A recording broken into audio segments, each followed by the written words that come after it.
My friend, there comes a moment in every life when a wall rises before us, cold, immovable, unshakable. You pray, you work, you wait, and still the doors remain shut. The doctor shakes his head. The bank turns you away. The relationship seems beyond repair. The world whispers a give up. And something deep inside of you cries out, "Oh Lord, do you see me? Do you know the desire of my heart?" And from the throne of heaven comes the answer, "I see. Yes, I know. Yes, I care." God knows your desire even in the darkest, most impossible moments. He is not blind to your tears. He is not deaf to your prayers. He is not absent from your pain. He is the God who steps into the fire, who walks on the storm, who turns seas into highways. What the world calls impossible, God calls an opportunity for His glory. When you open the pages of Scripture, you meet people hemmed in by impossibility. Abraham and Sarah were too old to bear a child, yet God gave them Isaac. Moses stood before the Red Sea with an army behind him, yet God split the waters. Joshua faced the walls of Jericho, yet they fell at the sound of trumpets and faith. David stood before a giant, yet the giant came crashing down. These were not small obstacles. They were humanly impossible.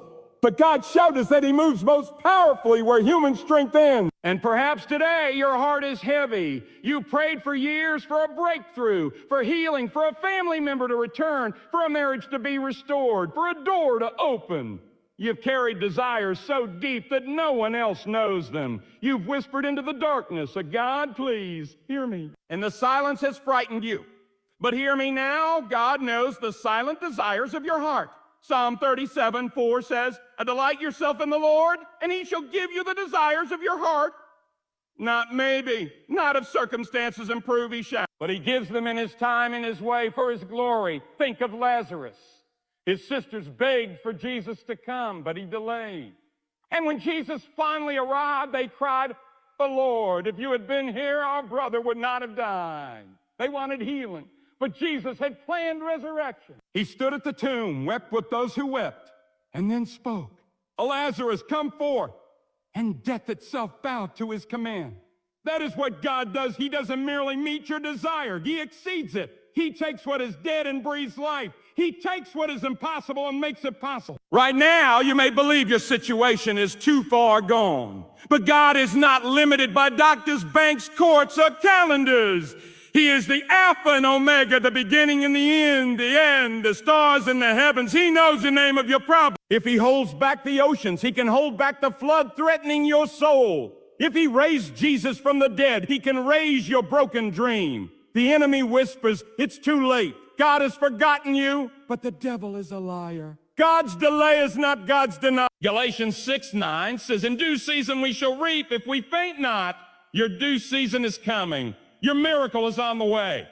Jesus said to speak to this mountain. He did not say ignore it. He said confront it with faith. Faith is not pretending the mountain isn't there. Faith is standing before it and declaring, "Oh, my God is bigger."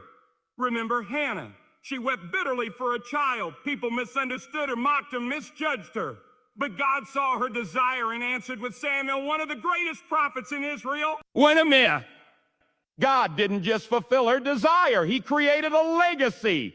God also knows the desires you've buried, the ones you stopped praying because you thought God had stopped listening. But He hasn't. He knows every hidden longing, every unspoken cry. And Ephesians 3:20 assures us that He is able to do exceedingly abundantly above all that we ask or even imagine. Sometimes God gives exactly what you ask. Sometimes He reshapes your desire into something far better. The key is surrender. Jesus prayed, "And not my will, but thine be done." And through that surrender, salvation came to the world.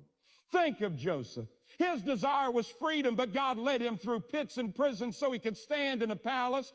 What looked impossible became the very stage for God's providence. The setback became the setup for purpose.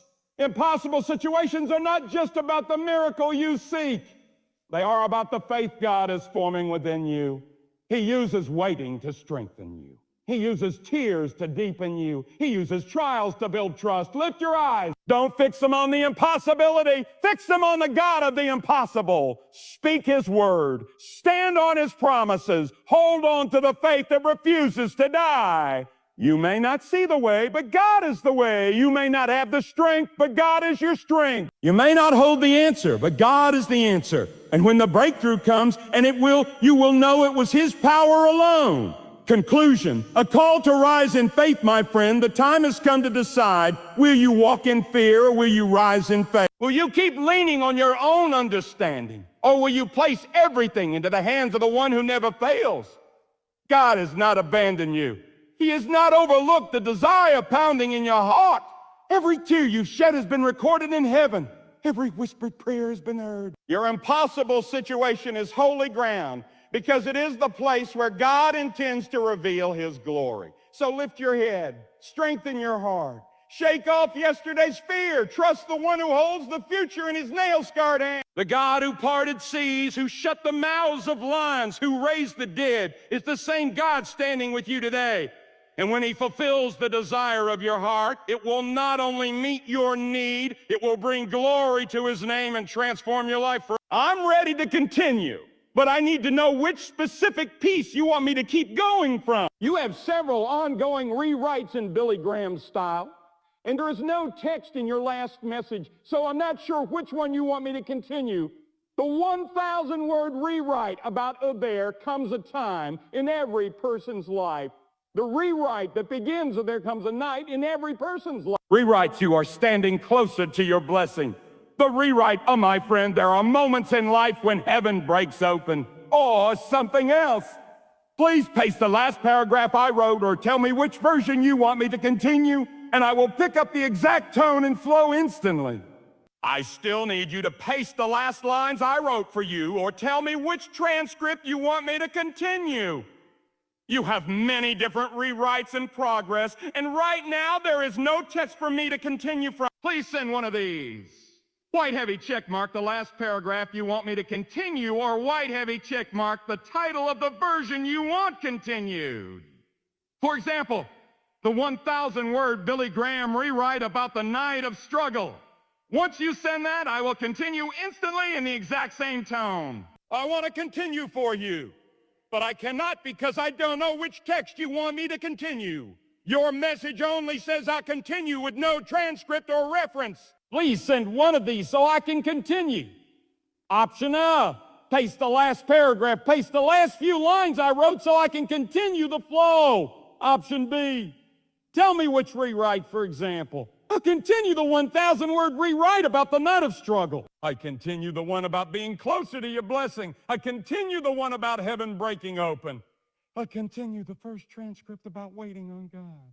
Just tell me which one. I'll continue immediately in Billy Graham style. I promise I will continue the very second you tell me what to continue.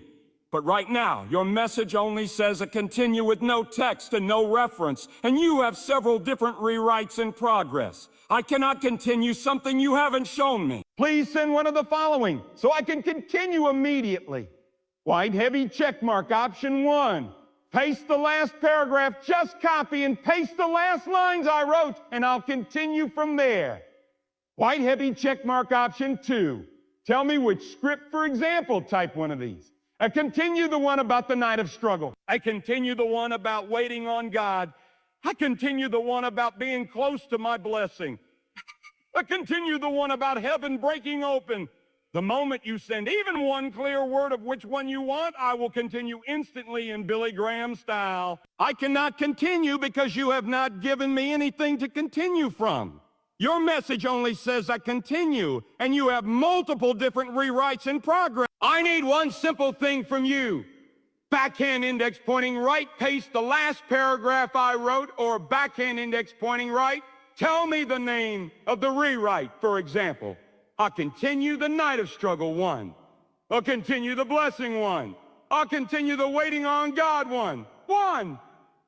Just send one clear clue, and I will continue instantly. I can absolutely write a powerful Billy Graham-style conclusion, but I must know which message I am concluding. You have several different rewrites in progress.